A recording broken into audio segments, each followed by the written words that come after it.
आज हम बात करेंगे बेसिक सेकेंड ईयर का सबसे इम्पोर्टेंट टॉपिक है बसंतीकरण या बर्निलाइजेशन, जो प्लांट फिजियोलॉजी का सबसे छोटा और सबसे इम्पोर्टेंट टॉपिक है, जो एग्जाम में हर बार आता है, रिपीट होता है।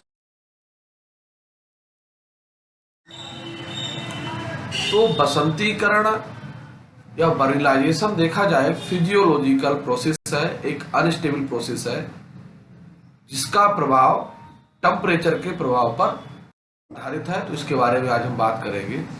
जल में भीगे हुए बीजों अथवा नवोद्भित पादपों को निम्न ताप उपचार दिए जाने पर पुष्पन के समय को कम करने की विधि को बसंतीकरण कहते हैं।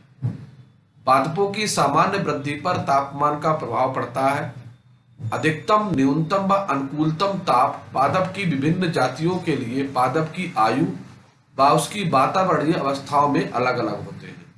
पौधों में शीत उपचारित पुष्पन को बसंतीकरण कहते हैं। इस प्रक्रिया के संबंध में थॉमसन ने बताया कि बसंतीकरण की क्रिया वह है जिसमें बीजों को धोने से पूर्व विशिष्ट तापमान पर रखा जाता है तथा उनमें पुष्पन की क्रिया का अध्ययन करते हैं।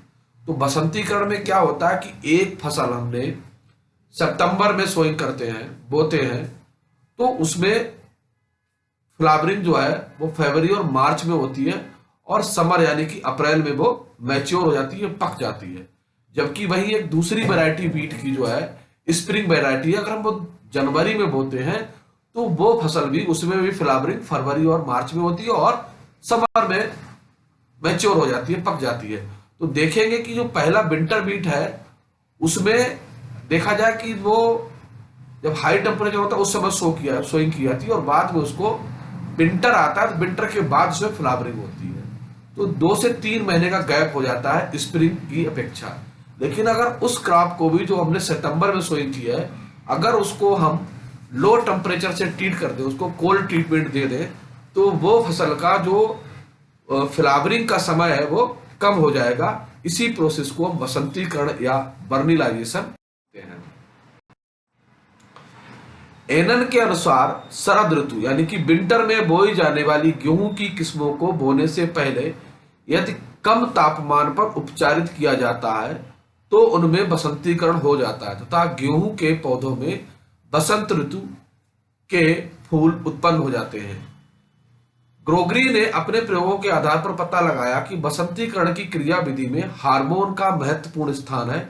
उन्होंने बताया कि कम तापमान पर बीजों को उपचारित करने से एक हार्मोन का निर्माण होता है, अतः उसके द्वारा बसंतीकरण के समय शीघ्र क्रिया होती है। तो उसमें बताया गया कि किस तरीके से होता है कि जब कोल्ड टेम्परेचर देते हैं, कोल्ड ट्रीटमेंट देते हैं, तो सीड के अंदर एक विशेष प्रकार का हार्मोन डेवलप होता है और वो हार्मोन क्या होता है, वो बेसिकली जिबरेलिन हार्मोन होता है और विशेष प्रकार का जो फ्लावरिंग हार्मोन है वर्नेलिन। तो दोनों हार्मोन आपस में कंबाइन हो जाते हैं, जो कि स्प्रिंग फ्लावर में या कोल्ड ट्रीटमेंट दिए जाने वाले प्लांट में फ्लावरिंग को प्रमोट करने करते हैं। बसंतीकरण की क्रिया द्वारा शरद ऋतु में उगने वाले पौधों को बसंत में भी उगाया जा सकता है। यानी कि जो फसल हम, जो क्रॉप की सीड हम सितंबर में सोइंग करते हैं, अगर उनको हम जनवरी में सोइंग करेंगे, उसके बावजूद भी उसमें फ्लावरिंग और विकसित हो जाएंगे, फूल देखे जा सकते हैं।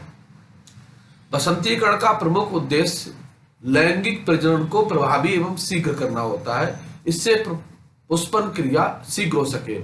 रूस के वैज्ञानिक लाइंस्को ने 1934 में सर्वप्रथम बसंतीकरण का मत प्रस्तुत किया था।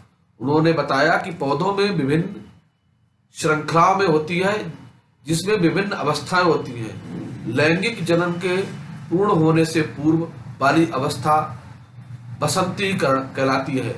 इस अवस्था को प्रभावशाली बनाने के लिए 0 से 20 डिग्री सेंटीग्रेड तापमान पर उपचारित करके प्राप्त किया जा सकता है। शीत उपचार का प्रभाव तापक्रम के परास तथा उसकी अवधि पर निर्भर करता है। बसंतीकरण के लिए इष्टतम शीतन 3 डिग्री से 10 डिग्री तक होता है। विभिन्न पादप की जातियों में विभिन्न आयु पर बसंतीकरण किया जाता है। प्रसुप्त बीज प्रायः बसंतीकरण के योग्य नहीं होते हैं। प्रसुप्त मीन्स डॉर्मेंसी, डॉर्मेंसी जिनमें हो जो सुप्ताकरण अवस्था में होते हैं। बसंतीकरण शीघ्र प्रवर्धन को प्रेरित करता है, अतः कायिकी वृद्धि काल शीघ्र ही जनन वृद्धि काल में परिवर्तित हो जाता है और इस फलने फूलने व अंकुरण अवस्था के मध्य की काल विधि कट जाती है। बसंतीकरण की क्रिया के द्वारा सर्दी की फसल के अनाजों को बसंत की फसल बनाया जा सकता है। बसंतीकरण की तकनीकी, टेक्निक ऑफ फर्टिलाइजेशन। बसंतीकरण के लिए बीजों को पहले जल में भिगोकर अंकुरित होने दिया जाता है। इसके बाद अंकुरित बीजों को 0 से 5 डिग्री पर उपचारित किया जाता है। शीत उपचारित अंकुरित बीजों को कुछ समय के लिए शुष्क होने दिया जाता है। इसके बाद इन बीजों को बो दिया जाता है।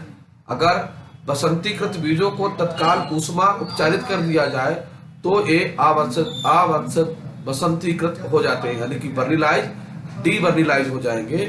तो ये बसंतीकरण की तकनीकी है, टेक्निक ऑफ वर्निलाइजेशन है, किस तरीके से हम इसको मैकेनिज्म ऑफ वर्निलाइजेशन या बसंतीकरण की क्रिया विधि। पार्विस ने सबसे पहले सुझाव दिया कि शीतल उपचार से पुष्पन के लिए आवश्यक हार्मोन के पूर्ववर्ती पदार्थ प्रिकर्सर्स का संश्लेषण होता है, अर्थात जब हम किसी सीड को कोल्ड ट्रीटमेंट देते हैं तो उसमें एक विशेष प्रकार का कंपाउंड बनता है, कंपोनेंट बनता है जो फ्लावरिंग के लिए रिस्पॉन्सिबल होता है और वो जिबेरेलिन हार्मोन के साथ मिलकर जो पुष्पन है या फ्लावरिंग है उसको प्रमोट करने का काम करता है। ये पूर्ववर्ती पदार्थ प्रोरोसीस यानी कि मरिस्टेमेटिक टिश्यू पर स्थानांतरित होकर एक मध्यवर्ती पदार्थ में स्थानांतरित हो जाता है और प्रोसीस में मध्यवर्ती पदार्थ अनुकूल प्रदीप्ति काल प्राप्त करने पर पुष्पन को प्रेरित करता है, यानी कि जब उसको फेवरेबल कंडीशन मिलेगी, लाइट मिलेगी प्रॉपर, तो मरिस्टेमेटिक टिश्यू से बड का फॉर्मेशन होगा, फ्लावरिंग बड बन जाएगी।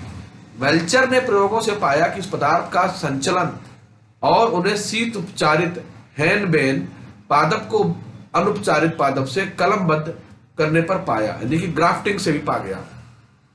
शीत उपचारित प्रभाव अनुपचारित पादप में संचरित हो जाता है। इससे निष्कर्ष निकलता है कि शीत उपचार से पदार्थ प्रकृति के यौगिक का निर्माण होता है।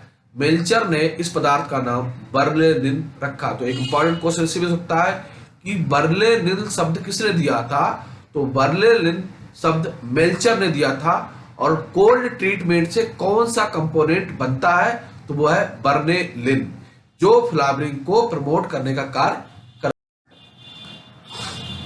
इस प्रकार के पदार्थ का निष्करण अभी तक नहीं पाया गया, परंतु ऐसा प्रतीत होता है कि ये उद्दीपन पुष्प प्रेरित उद्दीपन फ्लोरिजन के सहयोग से कार्य करता है, यानी कि अभी किसी तरीके के कंपाउंड का आइसोलेशन नहीं हुआ है, लेकिन एक हाइपोथेटिकल हार्मोन्स माना गया है फ्लोरिजन जो फ्लावरिंग के लिए रिस्पॉन्सिबल होता है। तो माना गया कि बर्लिनिन और फ्लोरिजन आपस में जुड़कर इसको जो है प्रमोट करने का कार्य करते हैं। अब इसमें हम दिखा सकते हैं कि शीतकालीन पादप और बसंतकालीन पादप, तो शीत उपचार करने पर सामान्य पादप दोनों में क्या होता है, एक ही कंडीशन में बर्लिनिन होगा और उसको लाइट मिलने पर फ्लोरिजन हार्मोन जो है फ्लावरिंग को प्रमोट कर देगा। बसंतीकरण का महत्व, सिग्निफिकेंस ऑफ वर्निलाइजेशन। इस प्रक्रिया के द्वारा पौधों में प्रकाश संश्लेषण अधिक तीव्र गति से होता है। जब तीव्र गति से प्रकाश हो तो खाना भी तेजी से बनेगा। इससे काय की वृद्धि कम होती है, लेकिन बनने वाले बीज चमकीले, अधिक भारी और स्वस्थ होते हैं। इसके प्रभाव से गेहूं एवं जौ में बसंतीकरण के द्वारा प्रतिरोध पैदा हो सकता है, यानी कि ड्रॉट रेजिस्टेंट की पावर पैदा हो जाती है। इस प्रकार के पौधों में पत्तियों से क्लोरोप्लास्ट की मात्रा ज्यादा होती है। इसके प्रभाव से एक वर्षीय पौधे से पहले ही उसी मौसम में पुष्पन कर सकता है, यानी कि फ्लावरिंग का समय कम हो जाएगा, जिससे कि जो